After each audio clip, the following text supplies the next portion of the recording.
Thank you so much for joining me.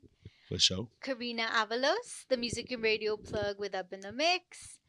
And we're at this beautiful establishment at the Russell. Yeah, I ain't never been here. It's cool. You never been here? Mm-mm. If I'm not mistaken, are you an East Nashviller? Out east. For real small. Yep. Out Yeah. east. Out east, born and raised. Yeah. How is it like seeing how different it is compared to how it was when you were growing up? Um, Interesting. Um, Seeing white people jog down the street by the projects is always funny.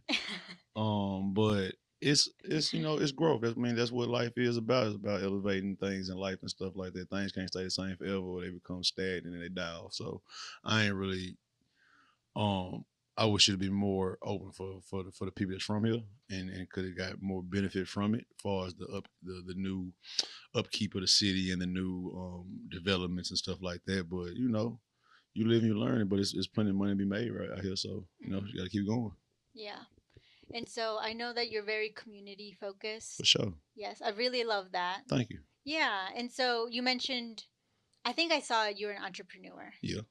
What I know, obviously, I'm talking to you for music stuff, Yeah. but what's going on with your businesses? I mean, all my businesses are around entertainment still. So, Mhm. 61 Tribe is also a production company called Tribal Everything LLC. So we not only house artists and help them and get their stuff out, we also produce shows and events and stuff like that. Like we did 615 Day, produced a whole event in South by Southwest.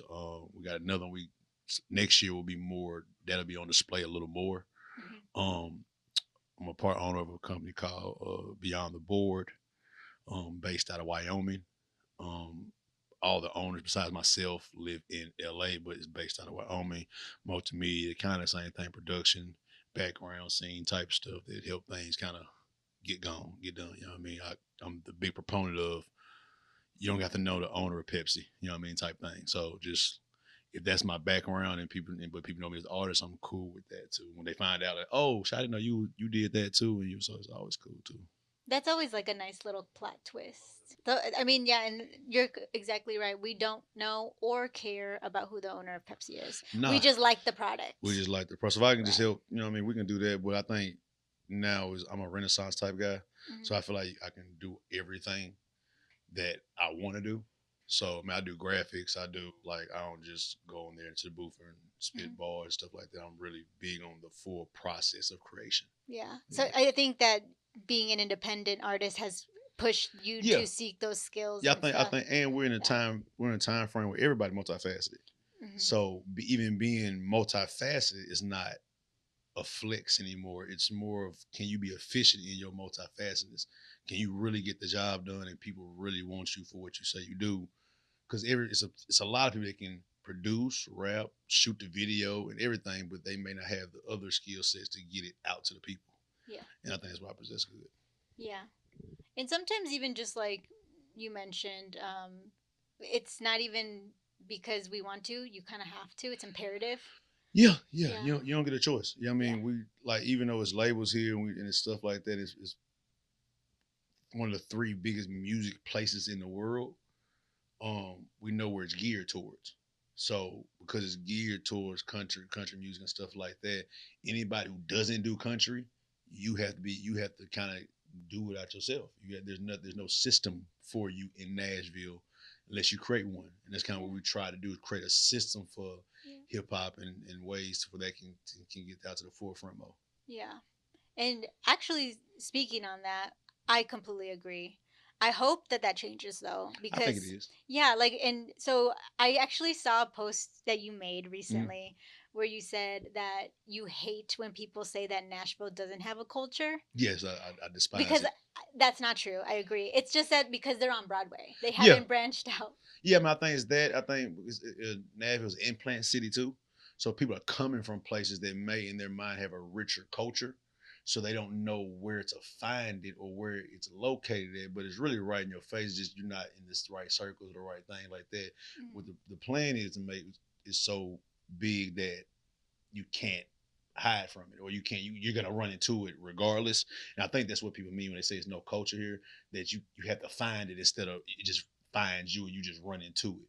Right. Like if you go to a New York, you go to a Chicago, you go to a LA, play Detroit, places like this, even Memphis, like you go to play like that, the culture's right in your face. It's not even a where is that type thing. And I Mhm. think a lot of people, because of how big Broadway is on a national level, that they don't go up the street to out North Nashville. They don't come up the street to out East Nashville. They don't come out south. They don't go out west. You know what I mean? So I think that's the thing where we're getting people to funnel outside of just going downtown because Right. it's way more than just downtown the city.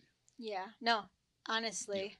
And so even with like hip hop, yeah, there has always been a hip hop yes, scene for here in sure. town.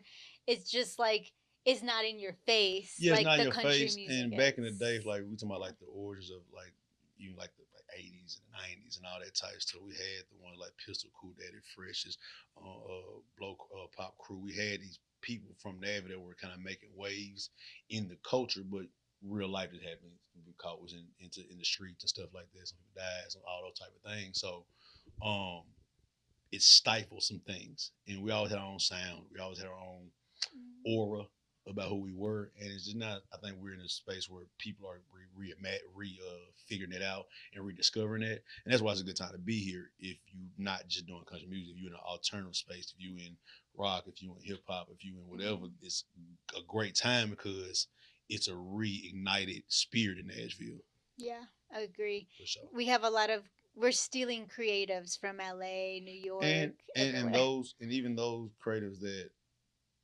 come from other places, they know it's a different feeling. And it's not even just a reignite of those people coming out. Those people are coming from bigger cities and seeing the people that are homegrown. Like, why aren't you on a bigger level? Like, I get Mhm. calls talking to people that are from New York, are from LA. Like, so you're from Nashville, and they get confused. Like, oh, you're really from here. It's kind of like when you go to LA. Like, oh, you're from LA, or you're from Nashville. It's like, oh, we didn't know. I was literally somewhere yesterday, and a dude was from I can't remember where he was from. He's like, I didn't even know nothing here was like this was in Nashville. He'd been here for like 2 3 years. So it's like you just don't know if you don't know, and that's the thing we're trying to push out to where you can just be in your face. Yeah. Yeah, Yeah, and like, we're seeing more like I guess this is not really a good example, but like, the hip hop scene here. I think that it's starting to be on more on a recognizable level yeah, too.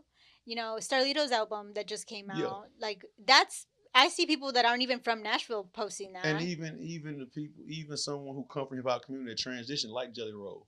Like Yes. Jelly Roll, even though he Hmm. does country, he's from the hip hop community. Where he's Yes. from those neighborhoods, those areas and stuff like that, where he recognizes where his origins are, and he Hmm. brings people in the hip hop community on his tour. Shout out to DJ Chill. DJ Hmm. Chill is a DJ vibe in Nashville that's on tour. That's his official DJ. Right. So I think that's the great thing, and it spreads out the horizon of what it is. Because country is a part of Nashville. I'm not would ever say country music ain't a part of Nashville. It is. It's one of the main proponents of Nashville, but it's not the only one, and it hasn't really historically been the even the to the community of Nashville the biggest Hmm. one. So it's just putting those identifiers and learn how to either cross market or spread out to where other people can do it. Right. No, I completely agree. Yeah, So yeah, and I guess in Jelly Roll, obviously being like on the world stage as we speak, but shout out to Jelly, man. shout out to Jelly Roll. For Literally sure. love him. Loved him when he was a rapper. Love him as a country artist. No I also facts. like him as a rock star He too. does it. I mean, I think that's Yeah. what he transcended to just do things, just create, and Yeah. whatever comes with the creation, that's what we putting out. Well, that's the point. Yeah, Like, I think sometimes people get too caught up in the, oh, I'm not streaming, I'm not getting the follows, I'm not getting likes. Like, then you're doing it for the wrong reasons. yeah. I mean, creative and being an artist is it's a twofold thing. Do you do it for the creation and you want to get your ideas and expressions, your experiences out? And if you do want to make money on it, those are things you have to worry about. But there's so many other avenues to where that doesn't have to be your main proponent to make money. If you can find you a niche fan base, you Mm-hmm. can grow the niche fan base. If you can find 1,000, 2,000, 3,000 people that truly like you and really want to see you win, you can grow from there. We're seeing that with La Russell, like where you do some backyard shows and you constantly just keep building, just put it out till it comes undeniable, and you can't really stop a monsoon when it's coming through. And I think that's what a lot of artists forget that they don't want to build up to the monsoon. They want to be start off as the big thing that's there, and there's no possible way without resources, money, and a backing. Yeah. So But also if you think about it, imagine starting at the top. Then what else? Like you have to keep that pinnacle up. I mean, then you get shot down and you become with Yeah. like what's Captain Hip Hop with like Drake and stuff like that. To where you hear your soul here, the only way place to go is downward. Yeah. You know what I mean? And hopefully you create another relationship so you are a top guy and you focus. Everybody dating the light dims. Like it was a point where Lil Wayne, the only thing I listened to, and then Lil Wayne went to got older. Jay Z play these artists that we love. They have a starting point. They get high up, and then eventually their time in the sun sets a little bit. Not Mhm. saying they got to stop completely, but you're not going to be the hottest thing every year for the rest of your life. Yeah. And you, what you do is you got to create relationships and things that can maintain at least a steady thing. And then that's how you use hip hop and entertainment to get to other avenues. Mhm. Like now, if you accumulate a certain amount of money, now you maybe go to real estate. Maybe you can go into other forms of business, multimedia entertainment stuff that's maybe still in music, but you're not the rapper anymore. There's so many ways to get to it. But I think the first line is the music. You have to establish that you are that first. Yep. Yeah. And you're exactly right. Being able to pass the baton is imperative. Yeah, because this is a legacy type thing. Like this Mhm. is to pass every 100 years, a new crop of humans are here. Yep. And what did you leave in your little small time here for those people to kind of take from? Right. Exactly. Well, you've been in the industry for a while. Yeah, we about 10 years in total now. Yeah. Well, I'm about sure you've seen like trends come and go, sounds yeah, be born. yeah. I mean, but that's what it's about. Yep. Is Mhm. the wave of influence from different people and stuff like that. You go back from early '90s when it was all gangster rap and it was hip hop and it was New York and it was L.A. and the baggy jeans and the boom bap style. And that transition to crunk and then crunk and snap music and drill and trap and emo rap and alternative rap and experimental. Like it's such a wave because this has been the dominant force that influences other genres more than any other genre. Like you start hearing 808s in country music, you started hearing bounce and waves in rock music. Like you, this is the most influential genre. Mhm. Period. Through fashion, culture, like whatever you want to look at on every aspect. So it's gonna have so many influences Mhm. because it's influenced so many Yeah. who are different individuals. They don't come from the same background, don't come from the same upbringing. Everybody not from the hood. Everybody not from suburbs. Everybody not black. Everybody not white. Everybody not a man. Everybody not a woman. Some people not straight. Some people not gay. Like it's a whole multi pot of everything now. That is gonna have so many waves and dips and valleys and stuff. What when it comes to like you making Mm. music, where do you like grab your inspiration?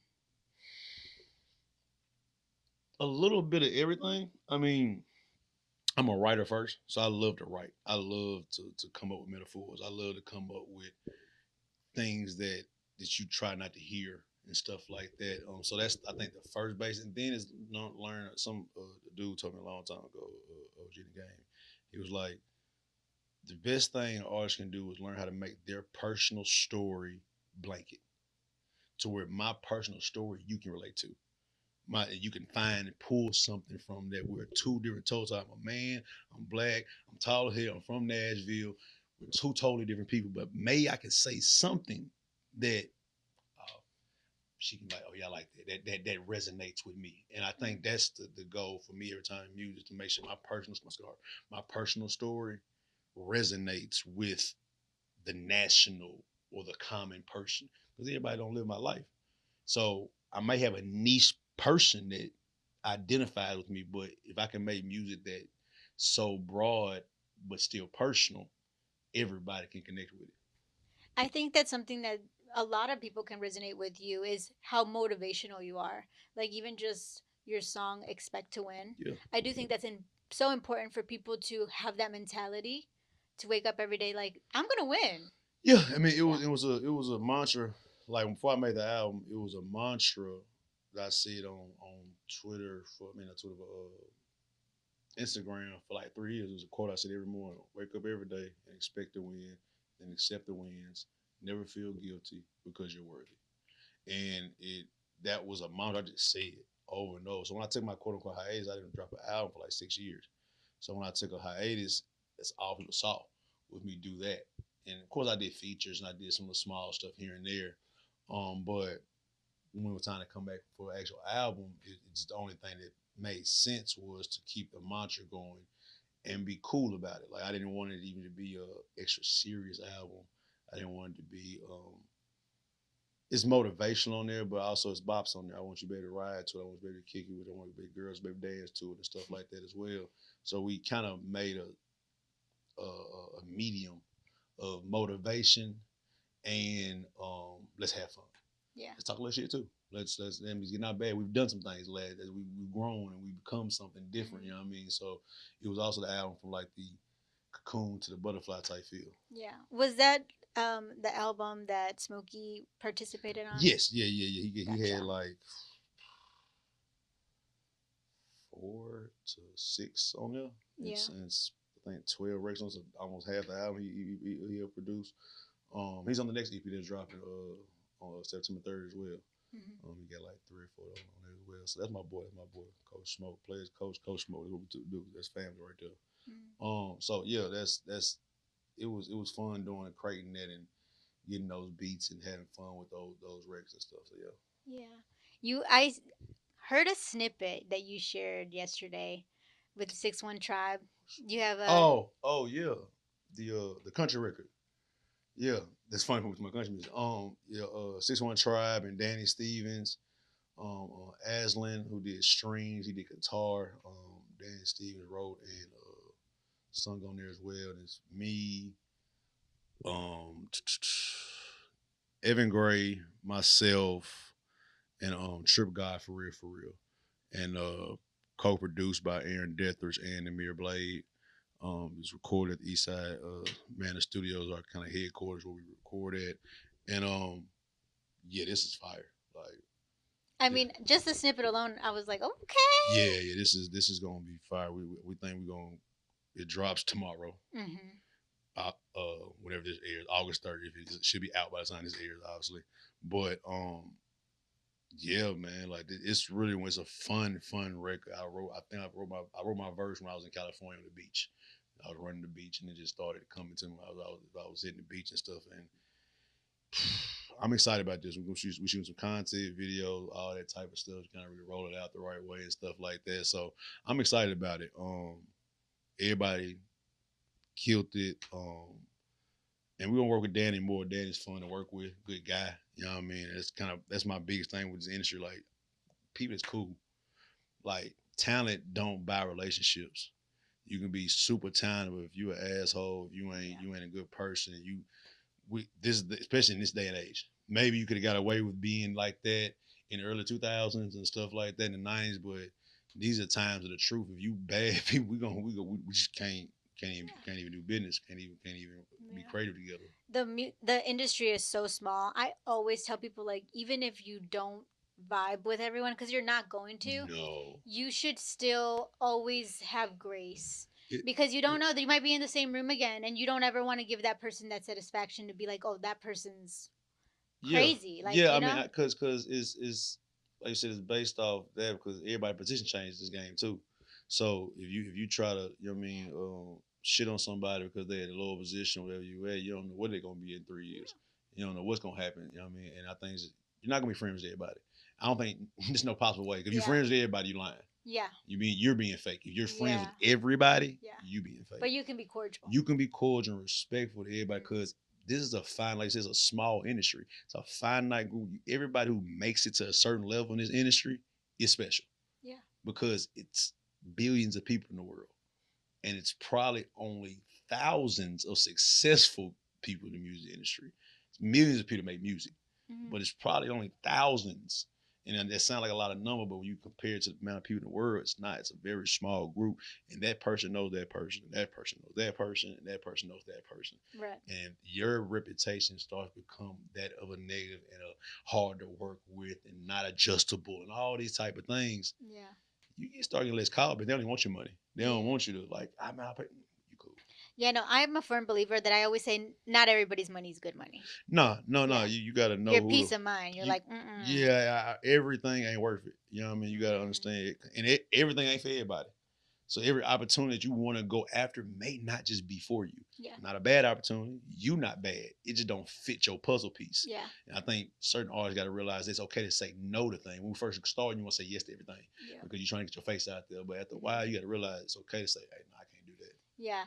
Actually, that brings up two things because I feel like you can sense when something's not genuine in a collab Mm-hmm. or even like a product. Like if you wanted to have a partnership and like you're trying to sell like I don't know something you would never use, we can read that. Like we Yeah, know when it's the not bag genuine. has to be so good for most people like, especially people like me. Like, if I don't use a certain product, I probably won't endorse it Mm-hmm. unless it's life changing money. Yeah. Like if I'm not, and still that depends on if it goes against my morals. Mm-hmm. Like if it's something that goes fully against me, then I won't do. If it's something I just don't use on a regular basis, but I try it out, I'll do whatever. You know what I mean? That doesn't really bother me. You know what I mean? I'm not. Do you use this type of floss? No, I don't use that type of floss, but how much money? You know what? We'll try it out. You know what I mean? And stuff like that. But if it's something go against my spirituality, something go against my moral code as a person, a man, and stuff like that, something I think it'll harm my child or something like that, nah, we can go and scratch it. Y'all find somebody else. Find another sucker for that. Yeah. No, that's true. Yeah. Everybody should have a code of ethics. You should. Because some people don't. They don't. Yeah. They don't. But I've learned to say a man must have a code or he's a boy. I think the same thing for a woman. A woman must have a code or you're still a girl. Yeah. Mm-hmm. Absolutely. I agree. Mm-hmm. So, I guess we're going to go back to the music stuff. Mm-hmm. You just did your country little We little collab collab, that little came about. mix, yeah. Is there like a genre that you would like to tap into that you have yet to explore? R&B totally. I am a I singer. could see you. I am a singer at heart. I could see you. Boy, I mean, you see my playlist right now. I don't even listen to rap for real, like going through the day. Like I listen to R&B like all day. We gonna work on one next year. Yeah. We're gonna work. I got two working titles. We're gonna work on two projects. I got an experimental project I'm gonna work on next year, and I got like an R&B s type project I'm gonna do next year. And both the title for both of them is funny. I already got the title for both of them. Is one's called Black Todd. If you know, you know. And if you once you find out the backstory between Black Todd, y'all like, oh, I see why he named it Black Todd. And then the other one is She Lied to Me. I loved it. I can't wait to hear that one because. Yeah, that's probably more R&B. That's one fully R&B. But yeah. She Lied to Me. Are you taking it back to like the OG early 2000s, a little 90s? bit of both. A little bit of both. A little bit Yeah. of both. A little bit of both. I think begging got to go back to R&B. You know what I mean? Dudes. Or dancing in the rain. Yeah. If you know mountains, something like that. You know what I mean? Or sand, like in the desert somewhere, or something like that. So yeah, it'll be mixed with that. Mixed with kind of a newer style that I'm taking influence from different places like that. So like I'm a big part in this dope fan. It's a guy named Chase Shakur I like a lot. Girl named Ombre I like a lot. So yeah, I'm doing that. Plus we just last night we had a whole session. We just listened to Journey all night. So I'll take still like I like music. Like I don't like the culture of what country music has done to my city, but I enjoy music on every level. As I used to go to engineering school for a second. Used to mix Pink Floyd records and stuff like that. So I mean I enjoy music. Period. Queen, Led Zeppelin. Like I listen to like a lot of stuff. Yeah. I think as a like an artist, it's so important for you to also like be open to other genres because it could inspire in your own. And every genre you probably been if you've watched TV or you watch any type of music channel, you've probably been influenced subconsciously by every genre in form of fact. I'm a wrestling fan, so rock music is heavy in wrestling. Like so, I listen to rock music based off wrestling theme songs. And then I'll download the real song that Randy Orton comes out to. I got the song in my playlist. The real song that Kevin Owens comes out to. I got in my playlist. So I listen to sometimes like based off that right there, and it captivates you based off where you hear music too. So yeah.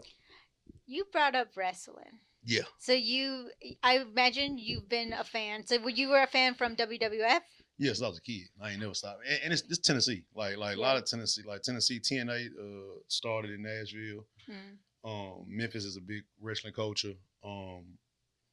Yeah, I probably have only stopped. I probably didn't watch wrestling maybe 5 years. That's probably long as I've never watched wrestling like 4 or 5. I mean, I still watched it in spots. I didn't watch it consistently. Yeah. But yeah, I really never stopped watching wrestling. Yeah. When it transitioned to WWE. Yeah, like I mean, even when it first transitioned, I probably didn't stop. I stopped. I think I had a stint of not watching wrestling from like maybe '04, like consistently, like '04 to like 2009, 8, and then I got right. Then something clicked into me again. Got right back on. I ain't never stopped. Yeah. And you also were talking about working out and listening to, some of this rock music. Hmm. I actually know that you're doing the 75 hard. Yeah, You're 30 plus days in. this is my second time doing it. How is it? Does it get harder or easier as you progress? Motivation. It's easy and it's hard at the same time. Like I know Yeah. what to do, Yeah. but it may be difficult based on if I want to do it, like just motivation to do it. You know what I mean? I had a little motivation because I was going through something heavy, so the motivation was really high when I first did it. January, start of the year, 3 months, I knock it out, boom, boom. Now, because you went through the summer, your birthday. Now, let's get back to it. And I always tell people, you set a goal. And somebody read the other day, like you got a ceiling and a floor. So even if I don't finish the 74 hour challenge time, I'm okay Yeah. because my ceiling is just every day, work out twice a day, go to the sauna, read my books, spend time with my daughter, and write 2 songs. Mm-hmm.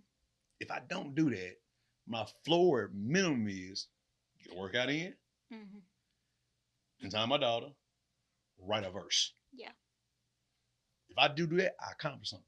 Yeah. I did something and I think a lot of people beat themselves up, but that's how people overthink and don't accomplish anything because they want to do this so high every time. They don't think about what's the minimum I should do. Mm-hmm. What's the your floor day, your ceiling day was probably knock out as many interviews you can.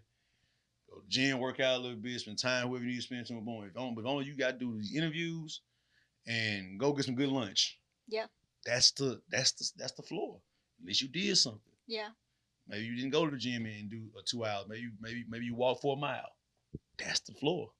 And I think we don't have.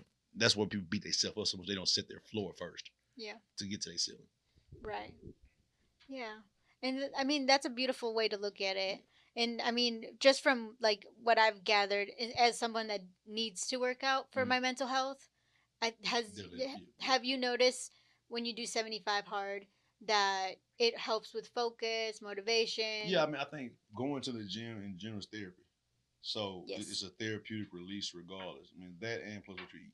Yes. Because toxins and all the bad stuff in your body and all that shit that'll have you looking at life messed up. You know what I mean? Based on what's in your body. But yeah, it's a release. Like we work out, we gotta go to that sauna. I gotta sweat some more, like the toxins out now. You know what I mean? After we worked out and went to the gym.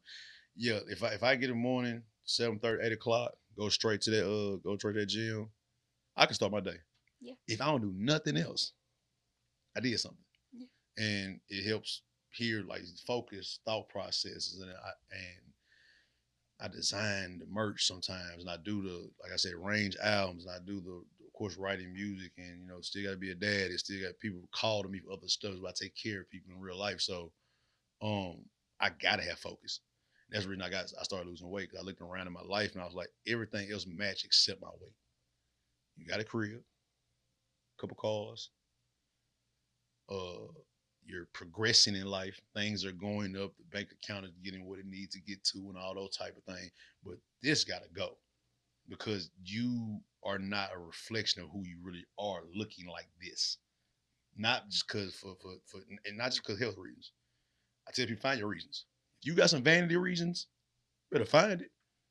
Mine was certain clothes I wanted to wear too.